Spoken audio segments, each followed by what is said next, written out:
Hey everyone, Marvel's Fantastic Four is out and it's getting a lot of conflicting press and reviews. Part of that comes from how it was marketed compared to the film that we actually saw in theaters. The trailers, they didn't spoil much. They didn't actually tell you much. They held back some really big reveals, stretched out the tension, and gave us almost nothing of what actually happens in the movie. Kind of rare, I know. So in this video, I'm going to give you a spoiler-free review to help you figure out if this is the Fantastic Four you've been waiting for. I've also got a second video that takes a really deep dive into some of those spoilers, explaining things about Galactus, the Silver Surfer, Johnny, and some other stuff that I think, like the technology, that I think needs some extra attention.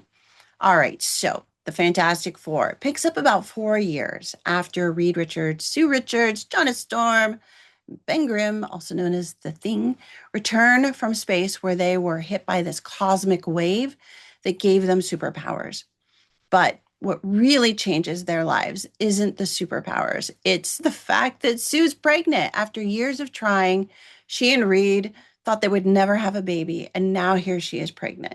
Meanwhile, in his lab, Reed has been picking up messages from deep space in these unknown languages. And he's also been working on different science projects, like perfecting the science of teleporting eggs, because, of course, that's what you would teleport to see if it would break on landing. Just as Sue nears the end of her pregnancy, the Silver Surfer arrives, heralding the arrival of Galactus, this godlike being that is coming to devour the world.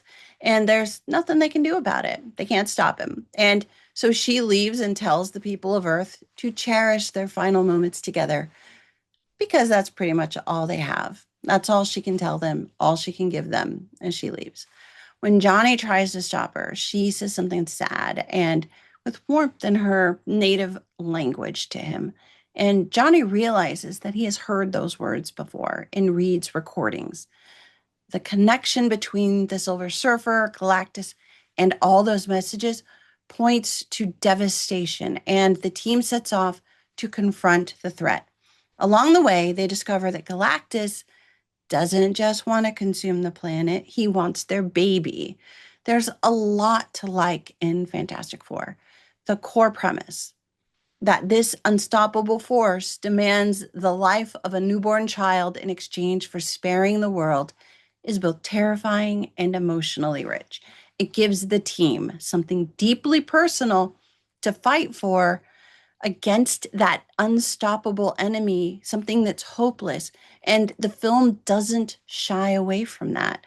It doesn't shy away from raising the stakes really fast and really hard, and the collateral damage of their choice and the ethical implications of how they could save Earth should they make that choice. This is one of the most morally thought-provoking superhero films in years, which is something I didn't expect. The story builds everything around the choice to save their baby or save the world. And it makes you question the very idea of sacrifice. What is a parent's responsibility here? What is a hero's responsibility? And is there room for a third option, even if it's likely doomed to fail? The Fantastic Four, it isn't just about Sue and Reed Richards. This isn't a solo superhero film either. It's a true ensemble. The team has to act together to stand a chance. And the film emphasizes that. No one character overshadows the others.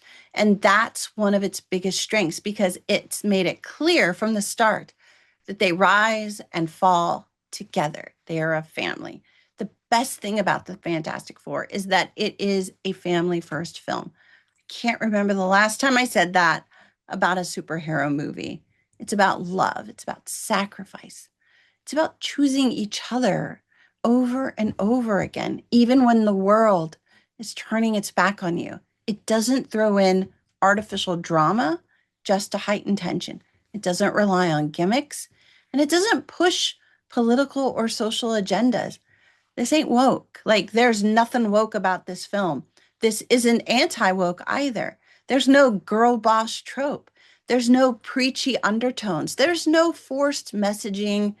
None of it. It's just a good, solid story that you really have to pay attention to so that you don't lose a lot of the threads, because it is pretty complex when you kind of piece it out and kind of deconstruct it. And it's so hard just to get a good story about a family nowadays. And I kind of love that about this film is that it's very positive, it's very optimistic, and it's very loving. The characters are much more complex and compelling than the trailers led us to believe, at the risk of falling into Pascal fatigue. Reed Richards is played by Pedro Pascal, no surprise to anyone, who brings this really soft spoken, calm steadiness to the character in order to control those emotions that Reed Richards leaves like buried deep down inside of him because of how his mind works. He has to bury that down in order to keep himself from just breaking down or collapsing. Like he's the smartest man on the planet, but he's not arrogant. He's not arrogant in the way like Elon Musk is. He's humble, he's thoughtful, and he's careful. This version of Reed keeps his emotions close. So when he shows fear or pain, it lands hard, especially for the people in his immediate family. It's why those who know him best can tell when he's feeling the slightest emotion that crosses his face. While it was impossible to forget that this was Pedro Pascal, there were times when he would disappear into the role, leaving behind the soft spoken math genius.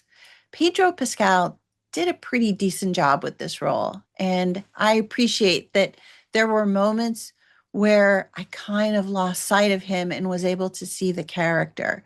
And I was afraid that wasn't actually going to happen in this film. Sue Richards' story begins with her pregnancy test.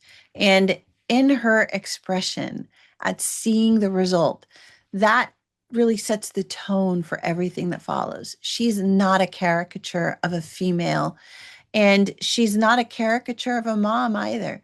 But she is a mom in this movie, and she's nurturing, she's protective, and she's fierce when it counts, just like a mom would be. There's a moment near the climax of the film when it's just her standing between Galactus and her baby, and the raw intensity of her determination to save her child at the cost of her own life or anything else brings that opening scene back to mind when she realized she was finally going to have a kid. Like you really get what she's willing to sacrifice in that moment for Franklin. Johnny Storm was a surprise. I expected him to be grating, immature, typical hothead, but he's genuinely likable. He's sweet and loyal and emotionally aware. He's not just comic relief in this film. He has a unique connection with the Silver Surfer that becomes one of the most layered subplots in the movie. And I don't think everyone will catch how important that is unless they're really paying attention to the dialogue between those two characters.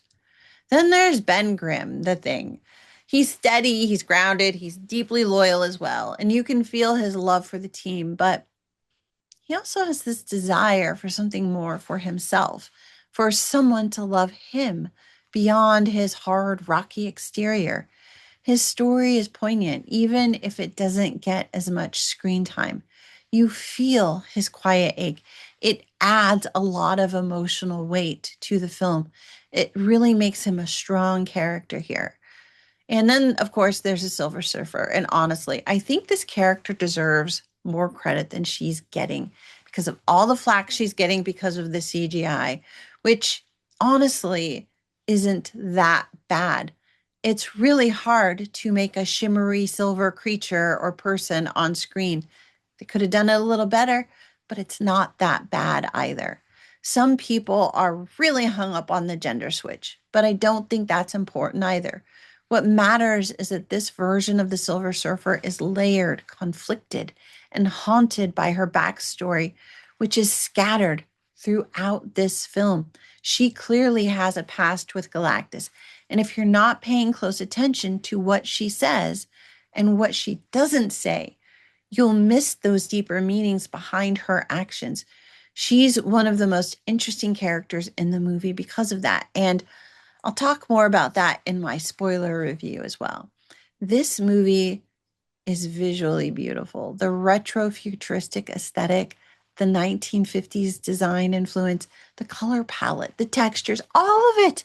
It's very intentional and it gives the world a unique visual identity. It's sleek, but it's warm. You can see the care that went into the visual world building, from set designs, the props, the costumes. The general artistry of the film is off the chart.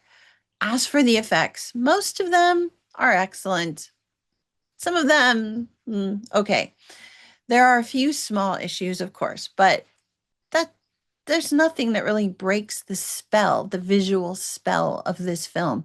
The practical effects, the CGI, and even the AI generated elements all blend together surprisingly well. They've really dialed that in this film. This is one of the more visually cohesive Marvel films that I've seen in a really long time. The script was surprisingly strong given the simplicity of the conflict and the steps that the Fantastic Four take to protect their newest little member. This leads to a fairly quick pace with the film, which kind of leads to each character making choices that push the story forward in natural ways that feel kind of exciting and compelling, and that always seem to focus on the importance of family and preserving life, which is incredibly, again, refreshing for a Marvel superhero film. All right, so a little bit here about the tech.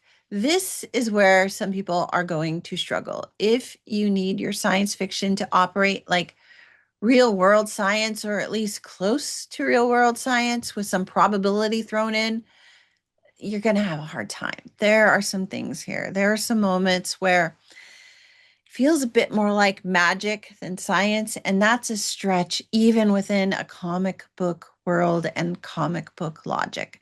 However, if you accept that Reed Richards, as a genius, is a science savant who can see solutions the rest of us can't, and if you can accept that, it means that you can hold a lot of this film together on a scientific basis, as a technology basis. Most of it is kind of plausible within this fictional world, even if it isn't grounded in real world physics.